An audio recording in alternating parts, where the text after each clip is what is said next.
Before a single Artemis astronaut stepped into a capsule, 31 people were already gone. Some burned alive. Some drowned in liquid oxygen. Some were killed by fires that NASA knew were coming and couldn't stop in time. This is not a story about space exploration. This is a story about the price of it, and the names behind that price that history almost forgot. This video will reveal the full human cost paid across decades of sacrifice that made the Artemis II mission possible. The disasters, the close calls, and the men and women whose deaths became the foundation of every safety system protecting today's crew. The price paid. The Artemis II crew walked to the launch pad with 31 ghosts walking beside them. They didn't talk about it in press conferences. NASA doesn't dwell on it in mission briefings.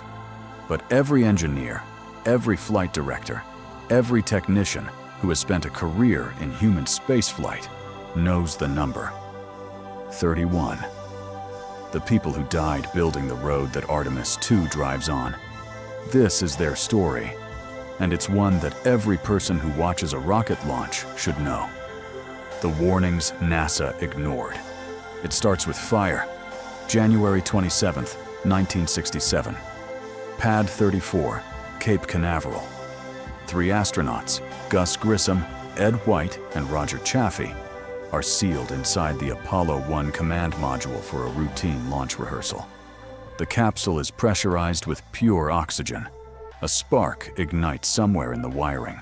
Within 17 seconds, the fire is total. The hatch, designed to open inward, cannot be opened against the pressurized atmosphere. All 3 men are dead before anyone can reach them. The investigation that followed revealed something horrifying. NASA knew there were wiring problems. There had been over 200 documented discrepancies in the capsule. The contractor had flagged them. Engineers had raised concerns. But the pressure to beat the Soviets to the moon had silenced the warnings. 3 men burned alive because of a schedule.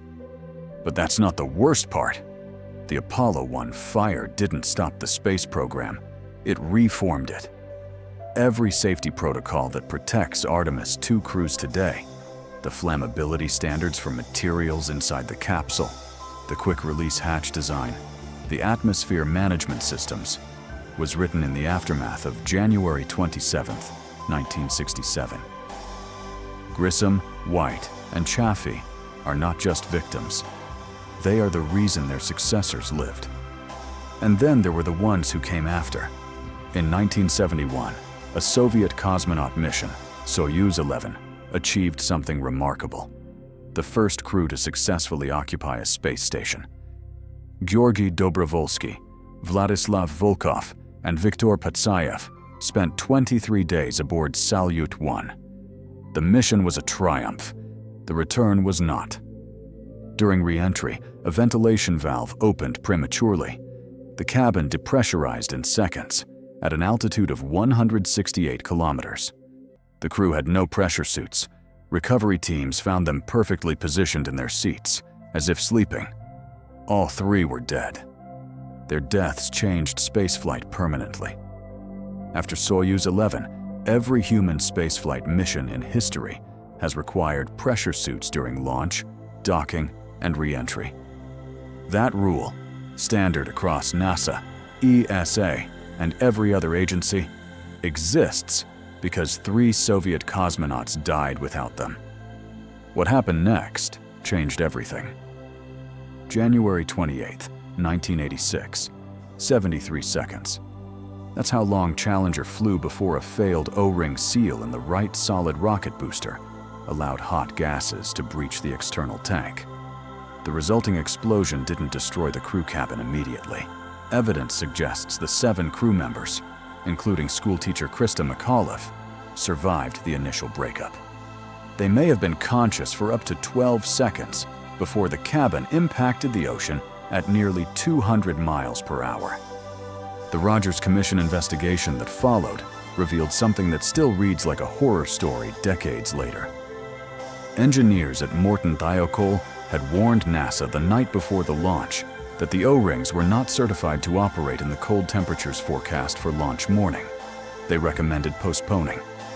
NASA managers overruled them. 7 people died because of a management decision made the night before. But that's not the worst part. 17 years later, it happened again. February 1st, 2003. Columbia. The shuttle that carries 7 people home after 16 days in orbit. During launch, a piece of foam insulation broke off the external tank and struck the leading edge of the left wing, creating a breach in the thermal protection system. NASA managers were told about the foam strike. Some engineers requested satellite imagery of the wing to assess the damage. The request was denied, the reasoning being that even if damage was found, nothing could be done. So Columbia flew home, and on re-entry, superheated plasma entered the wing through the breach. The vehicle broke apart over Texas and Louisiana. All 7 crew members were killed. 2 shuttles, 14 astronauts. Both disasters had been preceded by engineers raising alarms that management dismissed. And then NASA discovered something even stranger. The same organizational failure mode had caused both.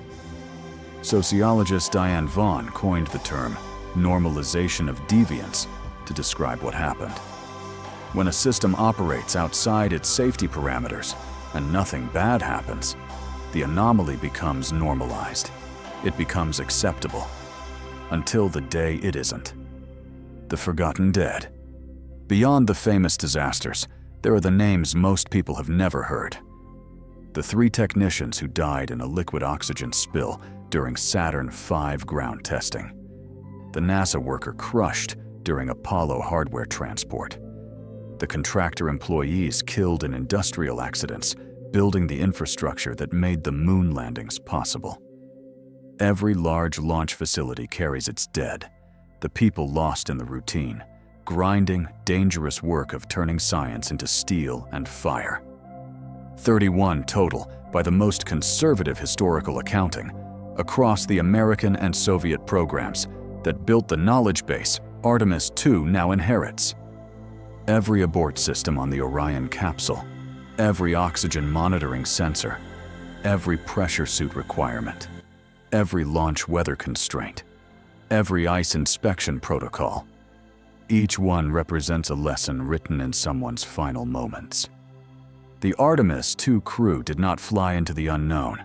They flew into a corridor that 31 people carved for them with their lives. The names in the stone. There's a wall at NASA's Johnson Space Center, the Space Mirror Memorial.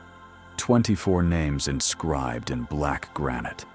Sunlight passes through the stone and illuminates each name from behind, so they seem to glow from within. 24 of the 31. The others exist in incident reports, contractor records, and the quiet institutional memory of engineers who learned from what happened and made sure it never happened the same way again. Human spaceflight has always been this, the living standing on the shoulders of those who showed, with terrible specificity, exactly what must never happen again. The Artemis II crew went to space for all of us, but they went on a road built by people who never made it back. Remember their names. That's the least we owe them.